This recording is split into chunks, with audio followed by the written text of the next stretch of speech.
بسم اللہ الرحمن الرحیم۔ السلام علیکم ناظرین، ایک دن ایک بوڑھا شخص اپنے بیٹے کا ہاتھ پکڑ کر پیغمبر خدا حضرت محمد صلی اللہ علیہ وآلہ وسلم کی خدمت میں لایا، جبکہ وہ بوڑھا خود رو رہا تھا اور عرض کی کہ یا رسول اللہ، یہ میرا بیٹا ہے، میں نے اس کو پال پوس کر بڑا کیا ہے، اس پر اپنی ساری کمائی خرچ کر دی، اب اس کے پاس گندم، جو، کشمش اور چنے کی بوریاں بھری پڑی ہیں، لیکن ان میں سے مجھے کچھ بھی نہیں دیتا۔ پیغمبر خدا نے اس لڑکے سے فرمایا، تم کیا کہتے ہو؟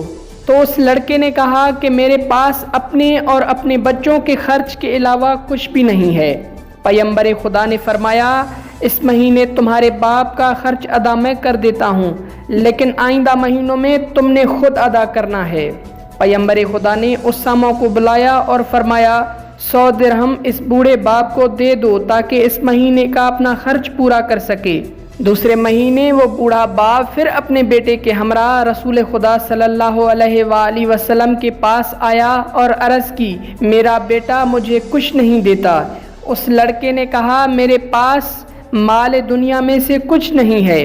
پیغمبر خدا نے فرمایا، تم جھوٹ بول رہے ہو، تمہارے پاس بہت مال ہے، لیکن آج رات تم اقتصادی اور معاشی حوالے سے اپنے باپ سے بھی زیادہ بدتر ہو جاؤ گے۔ وہ لڑکا رات کے وقت جب گھر آیا تو ہمسائے اس کے پاس آئے اور کہا، اپنے ان گوداموں کو خالی کرو، ہم اس کی بدبو سے مرے جا رہے ہیں۔ لڑکا جب اپنے گوداموں میں گیا تو دیکھا کہ گندم، جو، کشمش کی ساری بوریوں میں کیڑا لگ چکا ہے اور بہت ہی بدبو آ رہی ہے۔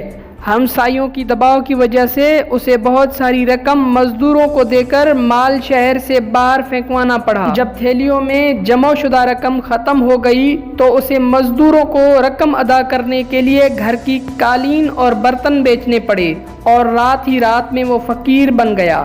ناظرین، اس واقعے سے ہمیں یہ سبق ملتا ہے کہ معاشرے میں پریشان حال لوگوں کے ساتھ ہمدردی، محتاجوں، غریبوں اور یتیموں اور ضرورت مندوں کی مدد، معاونت، حاجت روائی اور دل جوئی کرنا دین اسلام کا بنیادی درس اور رب تعالیٰ کو راضی کرنے کا بہترین نسخہ ہے۔ جو لوگ معاشرے سے غربت و افلاس اور ضرورت و احتیاج دور کرنے کے لیے اپنا مال و دولت خرچ کرتے ہیں، اللہ تعالیٰ ان کے خرچ کو اپنے ذمے قرض حسنہ قرار دیتے ہیں، ساتھ ہی اس بات کی بھی ضمانت دیتے ہیں کہ اللہ کی راہ میں خرچ کیے گئے مال کو کئی گنا بڑھا دیا جائے گا۔ دوسروں کی مدد کرنا اور ان کی ضروریات کو پورا کرنا اللہ تعالیٰ کے نزدیک نہایت ہی پسندیدہ عمل ہے۔ ناظرین، ویڈیو کو لائک کریں، کمنٹ کریں، شیئر کریں اور میرے اس چینل کو سبسکرائب کریں اور بیل آئیکن کو بھی پریس کریں تاکہ ہر نیو آنے والی ویڈیو آپ کو وقت کے ساتھ ملتی ہے۔